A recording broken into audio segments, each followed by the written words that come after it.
Welcome to another impromptu vlog type video.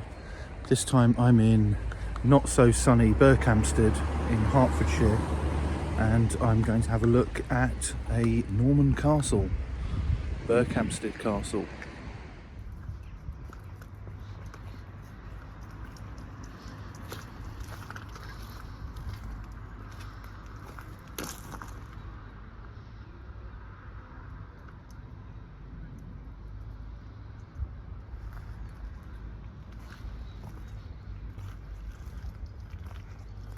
Oh, there's some water in the moat.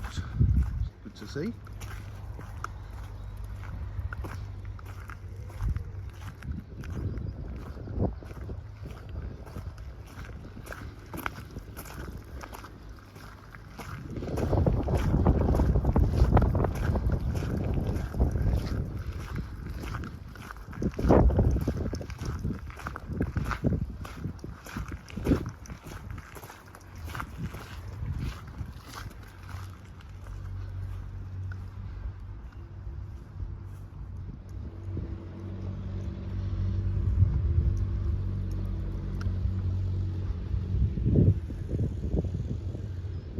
So it seems that William the Conqueror has his gardener in at the moment, who is cutting the grass. So with the grass cutting in mind, I've just headed back to the entranceway a little bit, hopefully let them finish that off, and that's the moat behind. And the castle, I'm currently on one of the ditches that forms the moat, as you can see.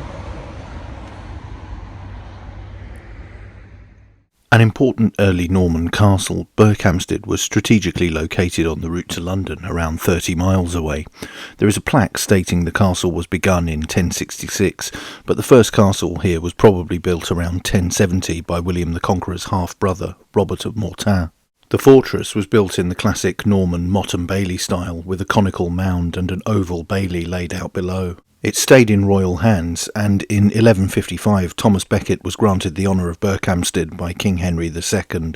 As Chancellor, he was the King's right-hand man and enjoyed great favour. He rebuilt the castle to befit his new status and house his large staff. Becket's building probably included the huge stone curtain wall. Later, in 1164, during his quarrel with the king, Becket was accused of embezzlement. He was disgraced and the honour of Berkhamsted was taken from him, although the story, which is for another time, did not end there. So while it might have delayed the visit to some degree, it seems that the gardener has done a fantastic job.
So I was about to walk up this staircase and then realised that there's this incline here, and it's been muddy and raining and filming at the same time, so I then discovered there's a staircase, so I went round and used that instead.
This really was a formidable fortress, established very early on in the Norman conquest, shortly after the Battle of Hastings. And look at those defences: earthworks, wide moat, another steep bank,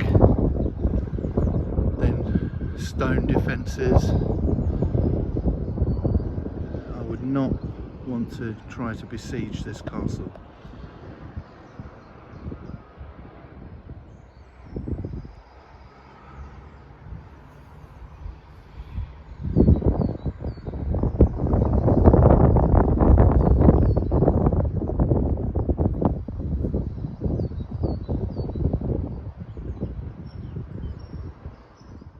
But besieged it was. King John had imposed unpopular taxes for military expeditions against France, causing a rift between the king and the powerful barons. To end this conflict, John signed the Magna Carta in 1215, but sought later to have it annulled. Civil unrest followed, and some of the barons invited Prince Louis of France to become King of England. And it was a disaster for King John as Louis landed unopposed. John was forced to retreat, fell ill and died in October 1216. His 9-year-old son was proclaimed King Henry III by some of the barons and the church. On his route through southern England, Louis laid siege to Dover and the royal castle of Windsor, but failed to take either. He had better luck in Hertfordshire after taking Hertford Castle.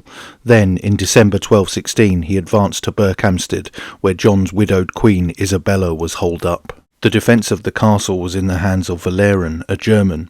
In 1215 the castle had been strengthened and repaired with timbers from the forests around Berkhamsted, so was prepared for the onslaught. But, under a barrage of stones from trebuchets, the fortress fell with the consent of the new king.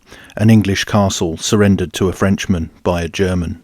Roger of Wendover, a monk at St Albans Abbey, however, praised the defence. He wrote, "Valerian the German surrendered after manfully resisting his companions in arms and sending to hell the souls of many Frenchmen."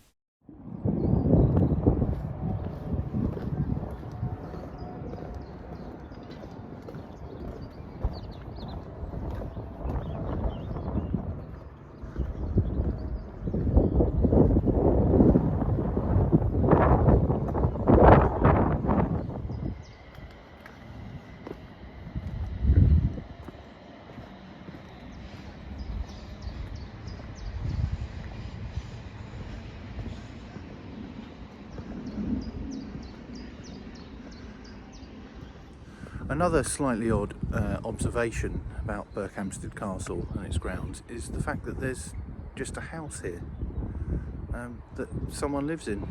Very bizarre. So as I walk past this Victorian railway track that cuts across the outer defences and outer gate of the castle, the Victorians obviously cared not for Norman castles. That's it from Berkhamsted. Don't forget to like, share, and most importantly subscribe. And if you like, you can also support the channel on Subscribestar. Thanks for watching. Bye for now.